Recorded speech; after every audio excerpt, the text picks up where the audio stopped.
안녕하십니까. 거꾸로 투자하는 쇼킹 부동산입니다. 레고랜드 사태의 충격이 최상급지 심판으로 이어질 겁니다. 여러분, 유동성 위기가 이렇게 무섭습니다. 오늘 내용 정말로 중요합니다. 영상 전에 구독으로 부자 되시기 바랍니다. 자, 현재 회사채 부동산 PF 시장 위기가 고조가 되고 있죠. 내년 상반기까지 68조 원의 회사채, 이거 이자는 고사하고 만기 연장이나 가능할까? 이 우려가 커지고 있고, PF 대출 부실 우려에 증권사고 건설사의 위기가 확산되는 모양새입니다. 이거 부동산 시장에 엄청난 영향을 주고 있습니다. 그리고 이 영상을 보시는 무주택자분들한테도 큰 영향을 주게 될 겁니다. 대표적인 사례가요, 바로 둔촌주공 사업비 PF 대출입니다. 한 예를 들어 볼게요. 자, 일반적으로 재개발 재건축 사업장에서 조합 설립 인가가 떨어지게 되면요, 바로 시공사 선정에 들어가게 됩니다.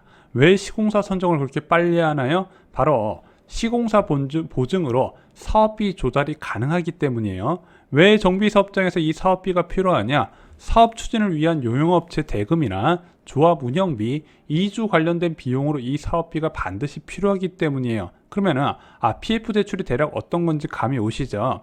부동산 개발 사업에 미래의 수익을 감안해서 대출해주는 금융상품이더라. 그런데 시공사가 보증을 서주네. 그래서 지금 이 PF 대출이 부실화가 되니까 빌려주는 기관, 그리고 보증을 서준 건설사까지 같이 위태롭게 되는 겁니다.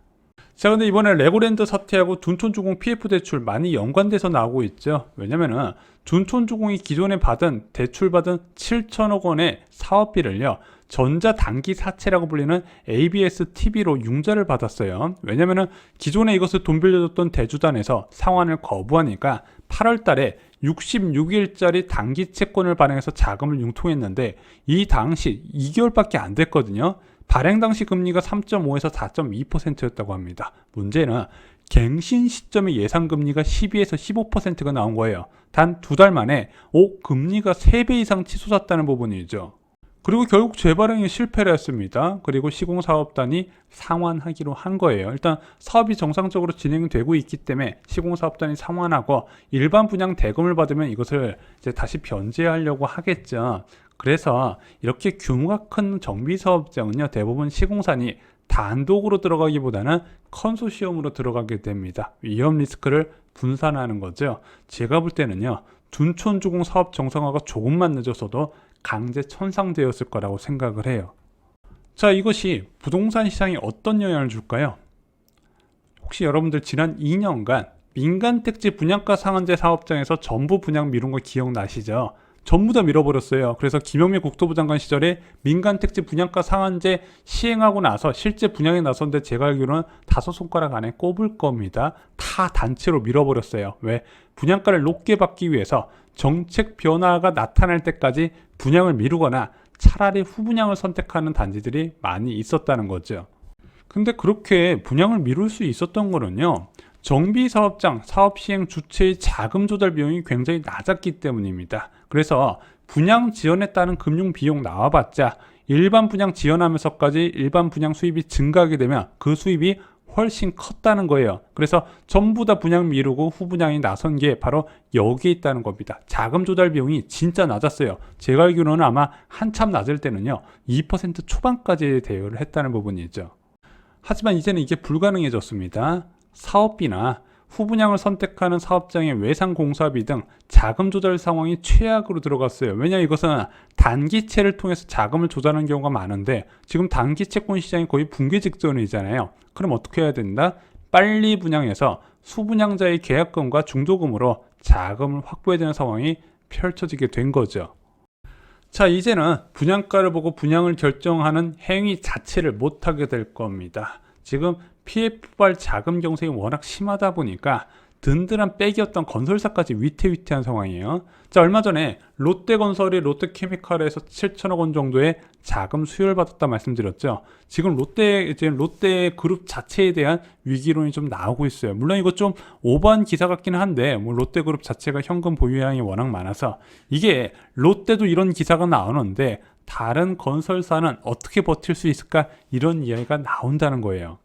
그래서 6월 분양가 상한제 개편 이후에 많은 정비사업장에서 분양가 심사에 들어갔어요. 그래서 둔촌주공도 분양가 심사 절차 들어갈걸요. 그래서 내년 1월 정도에 분양을 목표로 하고 있다는 것 같고요. 지금 강남에 이제 분양을 예정했던 지역들 다시 분양 절차를 착수할 것으로 보여집니다. 물론 이게 분양가 하나만 때문에 미뤄진 건 아니에요. 어제는 뭐 조합집행부가 바뀌는 과정도 있었고 시공사가 바뀌는 과정도 있었고 또는 자 다 철거하고 토지 검사해봤는데 뭐 오염 물질이 나와서 정화 작업한다고 늦어진 데 있고 이유는 다 많아요. 근데 어찌됐든 내년 1분기에 이런 정비사업장에서 집중적으로 공급이 이루어질 거라는 부분이죠. 근데 왜 오늘 제목이 심판의 날일까요? 문제는 지금 부동산 시장이 최악으로 가고 있잖아요. 예상보다 분양가가 높게 나올 가능성이 있다는 거예요. 벌써 장이 4구역 민간택지 분양가 상한제 분양가가 평당 2,834만 원이 나왔어요. 자, 이게 왜 지금 많은 사람들이 높다고 생각을 하냐? 아마 1년 전에 나왔으면 로또 분양이라는 얘기 들었을 거예요. 왜? 주변 시세 10억일 때 분양가가 6억 5천이니까 예를 들면 이렇다는 거예요. 근데 현재는 어떻다? 주변 시세가 한 20% 정도 빠졌잖아요. 8억 정도가 되잖아요. 근데 분양가를 좀 올려줬어요. 7억 정도가 됐어요. 주변 시세 8억인데 분양가가 7억? 분명히 주변 시세 10억일 때 분양가가 6억 5천일 때하고 분위기가 다를 수밖에 없겠죠. 그래서 거래 가뭄 상황에서 수백 채의 주택을 한꺼번에 처분하기에는 지금 분양가 매력도가 굉장히 떨어지고 있다는 겁니다. 그래서 예전에 제가 말씀드렸던 거 혹시 기억나시는 분들이 계실지 모르겠는데 분양가로 집값을 잡는 방법이 두 가지가 있다 말씀드렸어요. 첫 번째는 시세보다 확 낮은 분양가를 수요만큼 공급하는 방법이에요. 시세보다 확 낮은 분양가 문재인 정부에서도 했잖아요. 실제 그것으로 뭐 당첨되면 8억 로또는 이래 해가지고 뭐 수백 대의 경쟁률이 나왔는데 조건이 있다 말씀드렸잖아요. 수요만큼 공급을 해야 된다. 근데 문재인 정부 때는 수요는 어마하게 많은데 공급은 찔끔 되다 보니까 그냥 누군가의 로또로 끝나는 경우가 많더라. 그러면은 수요가 많을 때는 분양가로 어떻게 집값을 잡냐? 시세보다 다소 낮은 분양가를 책정해 주는 겁니다. 그리고 시장이 자율적으로 가격을 찾아가도록 한다는 부분이죠. 아니 왜 시세보다 약간 낮은 분양가가 무서울까? 이 부분 좀 쉽게 설명을 드릴게요. 자, 서초구 신반포역 인근에 레미안 원베일리 내년 이제 여름쯤에 입주를 시작하죠. 지금 전용 84제곱미터 제일 저렴한 분양권 매물이 37억 원에 나와 있습니다. 그리고 그 아래 위치한 레미안 퍼스트지 전용 84제곱미터가 35억 원이 제일 저렴해요. 자, 그러면은 여기에 위치한 반포주공 1, 2, 4주거가 분양을 진행한다고 할게요. 예를 들어 분양가가 한 27억 정도에 책정됐다 보겠습니다. 주변 시세 대비 한 10억 정도 저렴하죠. 이것을 557세대를 공급한다고 한번 예상을 해보겠습니다. 이거 성공할까요? 자, 성공 여부는 아무도 모르지만 만약 실패한다고 하면 그때부터 시세는 붕괴되게 돼 있는 겁니다. 미분양이 발생을 하게 돼요. 27억 주변 시세 대비 8억에서 10억 저렴하게 분양했는데 미분양이 발생해서 중도금 무이자의 옵션 제공을 계속해줘요. 암암리에 할인 분양한다는 이야기가 나오고 있습니다. 그럼 시장 참여자들이 어떻게 생각해요? 봐봐, 반포 최고 입지 주변 신축이 27억의 미분양인데 너는 뭔데 35억을 불러? 이렇게 생각할 수 있겠죠. 주변 아파트 시세를 다 비싸게 보이게 하는 거고 재설정을 하게 강제로 만든다는 거예요. 자, 특히 내년은요, 사상 최악의 역전세라는 상황이 예상되는 부분입니다. 기준금리가 일단 3.5%가 넘어가요. 지금도 높은데 여기서 0.5%포인트 더 올린대요. 강남 지역의 입주 물량이 본격적으로 증가합니다. 그러면 전세가 하락과 주요 지역의 미분양 증가가 날 가능성이 커요. 당연히 매매 시장 상황이 최악을 치달을 거라는 부분이죠. 서초와 강남은 이때 다시 한번 큰 가격 조정을 거칠 것이다. 그래서 제가 최상급지 심판이 이 분양으로 이루어진다고 다시 한번 말씀을 드린 겁니다. 지금 거의 아직 대부분의 단지들이 일부 단지 제외하고는 대부분 과거 최고가를 고집하고 있는데 한꺼번에 무너질 가능성 아마 이때 똘똘한 채 이야기 쏙 들어가게 될 겁니다. 자, 그리고 PF 대출 금리 급등은요, 할인 분양도 본격적으로 시작되는 것을 알리는 신호이기도 합니다. 최근에 뭐 대단지든 뭐 브랜드 단지든 상관없이 전부 다 미계약률 절반 깔고 들어가고 있거든요. 그럼에도 불구하고 지금 할인 분양 안 한다는 데 많이 있어요.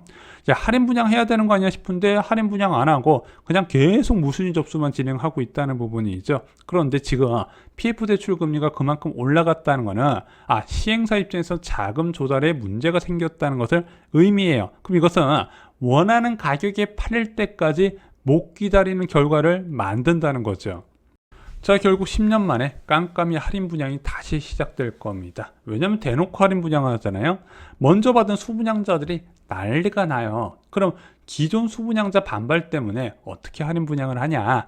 보완 서약서까지 쓰면서 미분양 주택을 처분하기 시작해요. 그래서 모델하우스도요, 예약받은 사람만 접수를 받고 그 사람이 진짜 살 의지가 있을 때 넌지시 제한을 하는 겁니다. 이거 너한테만 특별히 주는 혜택인데 이거 어디 가서 이야기하면 넌 이 혜택을 못 돌려받는다. 그래서 서약서 쓰면서까지 할인 분양을 나서게 된다는 거죠. 왜? 그렇게 가격 깎아서 빨리 자금 조달하는 게 중요해지는 환경이 된다는 겁니다. 유동성 위기가요, 분양 시장에 이렇게 큰 영향을 주는 거예요. 자, 이제 여러분들 쇼킹 부동산을 구독하시는 청약 대기자분들 제발 아니다 싶으면 넣지 마세요.